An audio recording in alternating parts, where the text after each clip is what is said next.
अस्सलाम वालेकुम। SM news के साथ मैं हूं मुक़द्दर रज़ा। SM न्यूज़ स्टूडियो में खुशामदीद। खबरों का सिलसिला बढ़ाते हुए हबशाम करते हैं। कराची से SSP वेस्ट और SHO मंगोपीर ने लाखों रुपए मालियत की 20 किलो सजाई चर्स गर्दा सप्लाई की कोशिश नाकाम बना दी है।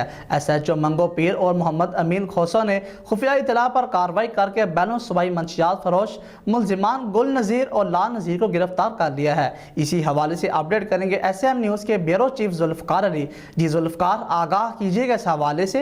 जी बिल्कुल। SHO मंगोपीर मोहम्मद अमीन खोसो ने खुफिया इतला पर एक अहम कार्रवाई करके बैनुल सूबाई मंशियात फरोश मुलजमान गुल नज़ीर और लाल नज़ीर को गिरफ्तार किया है। SHO मंगोपीर का कहना है कि मुलजमान बलोचिस्तान से वाफर मकदार में मुख्तलिफ अक़साम की मंशियात लाकर शहर कायद में फ़रोख्त करते थे।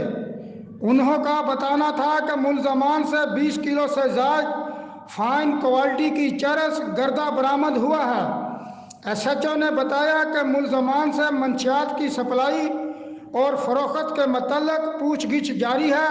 मुलजमान के नेटवर्क में शामिल अफराद के मतलब तफसीलात भी हासिल की जा रही हैं। जी बहुत शुक्रिया जुल्फ़कार, तफसीलात से आगाह करने के लिए। अब तक के लिए इतना ही। मज़ीद खबरों के लिए देखते रहिए SM न्यूज़।